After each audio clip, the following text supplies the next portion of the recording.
অভিলাষা মনত বহুত সপোন লৈ তাই উৰিব খুজিছিল সীমাহীন আকাশত। কিন্তু কি জানো তাইৰ কিবা ভয়ে যেন আৱৰি ৰাখিছিল। তাই যেন বহুবাৰ নিজক প্ৰকাশ কৰিব খুজিও বিফল হৈছিল। ইমান সপোন দেখা ছোৱালীজনী যেন আজি আকাশত নুৰি যেন পিঞ্জৰাত আবদ্ধ হৈ ৰৈ গ'ল। এই ব্যস্ত জীৱনত যেন তাই নিজৰ মাজতে হেৰাই গৈছিল।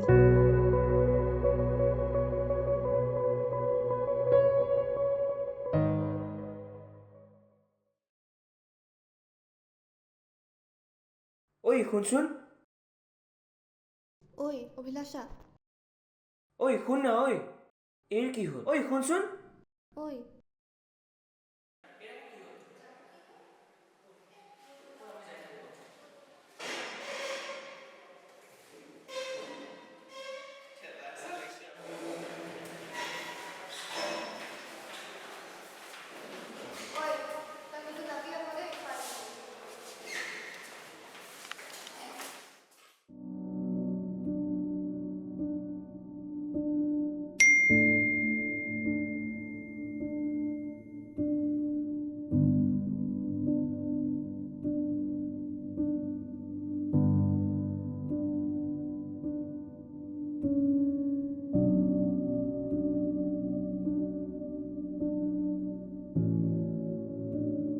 নাজানো যেন অভিলাষাই কি ভাবিছিল। তাই যেন মনত বহুত চিন্তাধাৰা আৰু প্ৰশ্নৰে ভৰি পৰিছিল। তাই মনত যেন বহু কথাই উখল মাখল সৃষ্টি কৰিছিল। তাই যেন মনে এফালে কৈছিল, যদি মোক সিহঁতে মোৰ স্বভাৱৰ বাবে বেয়া পায়, মোক যদি ইটিকিং কৰে, আৰু আনফালে মনে কৈছিল, অভিলাষা ব'ল, একো নহয়, পাৰিবি তই, যা অভিলাষা, উঠ অভিলাষা, উঠ।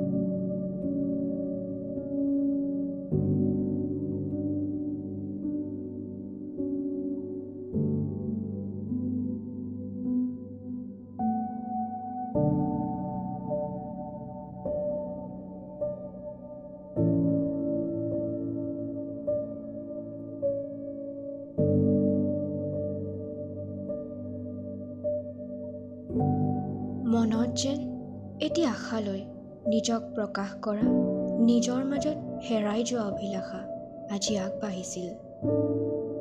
নিজৰ মনটোক কোনো প্ৰশ্ন নকৰাকৈ তাই যেন এটি আশাৰ পোহৰ দেখিছিল।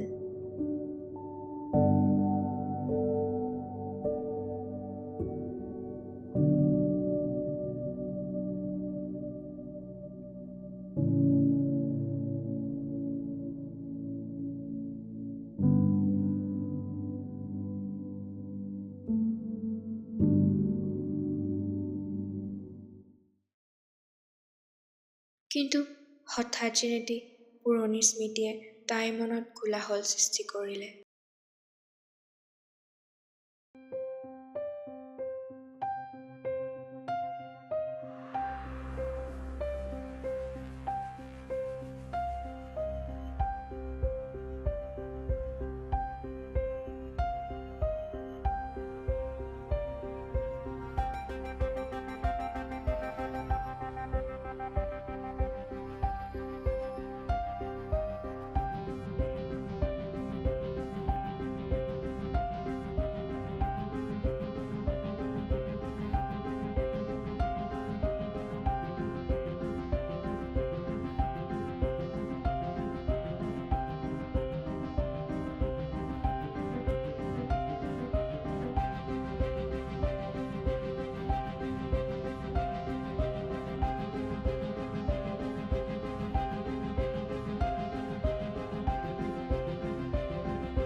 আশাৰ পোহৰ দেখা ছোৱালীজনী যেন আৰু প্ৰশ্নৰ মাজত আবদ্ধ হৈ ৰৈ গ'ল। তাই যেন নিজৰ এন্ধাৰ মনটোৰ মাজত পুনৰ হেৰাই গ'ল।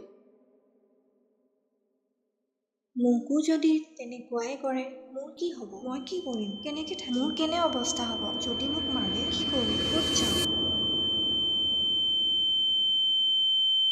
নিৰল নিঃশব্দ জীৱন, মনত কিছু আবেগ, কিছু সম্ভাৱনা, কিছু আশা, সংগ থাকিও যেন নিঃসংগ আজি তাই।